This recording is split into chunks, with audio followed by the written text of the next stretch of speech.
தகவல் நடுநிலை தவறாமல் சூரியன் FM செய்திகள்.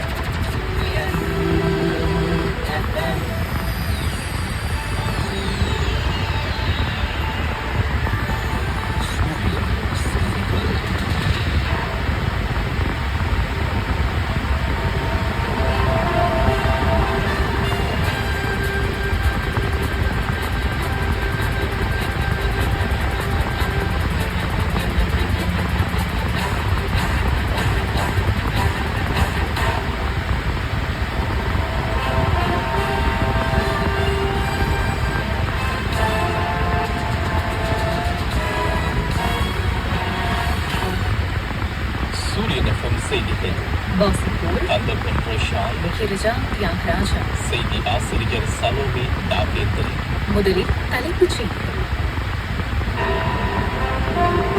சூரியன் FM தலைப்புச் செய்திகள். மன்னார் கடற்பகுதியில் இடம்பெற்ற படகு விபத்தில் கடற்தொழிலாளர் ஒருவர் உயிரிழந்தார். புத்தாண்டு காலப்பகுதியில் 36 வீதி விபத்துகளும் 35 மோதல்களும் பதிவாகியுள்ளதாக கூறப்படுகிறது. எரிபொருளை ஏற்றிய மற்றொரு கப்பல் ஒன்று நாட்டை வந்தடைந்துள்ளது. இலங்கையிடையே கையடக்க தொலைபேசிகள் பயன்பாடு அதிகரித்துள்ளமை கண்டறியப்பட்டுள்ளது. ஈரானுடனான போர் நிறைவுக்கு வந்தவுடன் எரிபொருள் விலைகள் குறையும் என ட்ரம்ப் கூறுகிறார். ஈரானை சரணடைய வைப்பதற்காக அமெரிக்கா இஸ்ரேல் முன்னெடுக்கும் எந்த ஒரு முயற்சியும் தோல்வி அடையும் என ஈரான் சூழ் வைத்துள்ளது.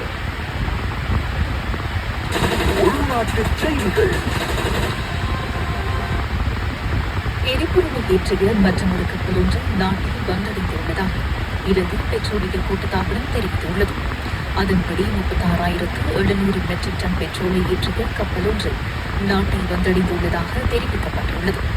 நாட்டில் வந்தடைந்துள்ள கப்பலில் இருந்து எரிபொருளை தரையிறக்கும் பணிகள் தற்போது ஆரம்பிக்கப்பட்டுள்ளதாக கூட்டுத்தாபனம் அறிவித்துள்ளது. தரையிறக்கும் பணிகள் நிறைவடைந்ததும் நாடுகாண ரீதியில் உள்ள எரிபொருள் நிரப்பு நிலையங்களுக்கு பெட்ரோலை விநியோகிக்கும் பணிகள் முன்னெடுக்கப்படும் என்று தெரிவிக்கப்பட்டுள்ளது. இந்த புதிய கையிருப்பு கிடைக்கப்பெற்றதன் மூலம் சந்தையில் ஒக்டேன் 92 ரக பெட்ரோலுக்கான தட்டுப்பாடு நீங்கி விநியோகம் சீரடையும் என எதிர்பார்க்கப்படுவதாக இலங்கை பெட்ரோலிய கூட்டுத்தாபனம் அறிவித்துள்ளது. மன்னார் கடற்பகுதியில் இன்று இடம்பெற்ற படகு விபத்தில் கடற்தொழிலாளர் ஒருவர் உயிரிழந்துள்ளார். மன்னார் பொது மருத்துவமனை அதிகாரி ஒருவர் சூரியன் செய்தி சேவைக்கு இதனை உறுதிப்படுத்தினார். 2 மீன்பிடி படகுகள் ஒன்றுடன் ஒன்று மோதியதில் இந்த விபத்து இடம்பெற்றுள்ளது. சம்பவத்தில் மன்னார் கேசாலை பகுதியைச் சேர்ந்த கடற்தொழிலாளர் ஒருவரே உயிரிழந்துள்ளார். அத்துடன் சம்பவத்தில் காயமடைந்த மேலும் 2 கடற்தொழிலாளர்கள் சிகிச்சை பெற்று வருவதாக மன்னார் மருத்துவமனை தகவல்கள் உறுதிப்படுத்தின. இதேவேளை கிளிநொச்சி முகமாலை பகுதியில் அடிக்காயங்களுடன் உடலம் ஒன்று மீட்கப்பட்டுள்ள நிலையில் விசாரணைகள் தீவிரப்படுத்தப்பட்டுள்ளதாக பளை காவல்துறையினர் எமது செய்தி சேவைக்கு தெரிவித்தனர். முகமாலை வடக்கு பகுதியைச் சேர்ந்த முதியவர் ஒருவரை உடலமாக மீட்கப்பட்டுள்ளதாக அடையாளம் காணப்பட்டுள்ளார். இந்த நிலையில் குறித்த முதியவர் தாக்குதலுக்கு உள்ளாகி உயிரிழந்துள்ளாரா என்பது தொடர்பில் பல கோணங்களிலும் விசாரணைகள் முன்னெடுக்கப்பட்டுள்ளதாக காவல்துறை குறிப்பிட்டுள்ளது.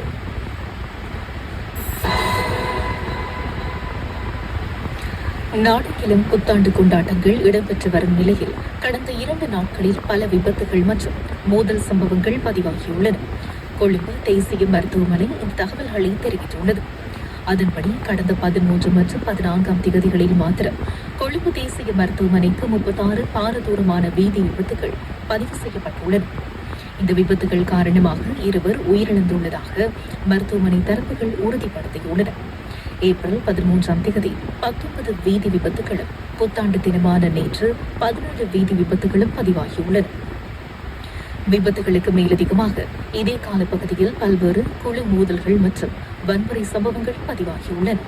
கடந்த 2 நாட்களில் மாத்திரம் 35 மோதல் சம்பவங்கள் பதிவாகியுள்ளன.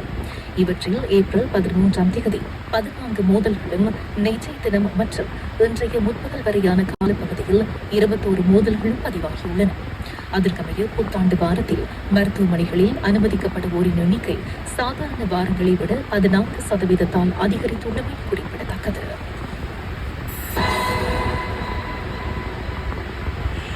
இலங்கையிடையே கணனிகளை விட கையடக்க தொலைபேசிகள் வழி சார்ந்த டிஜிட்டல் பயன்பாடு அதிகரித்துள்ளமை கண்டறியப்பட்டுள்ளது.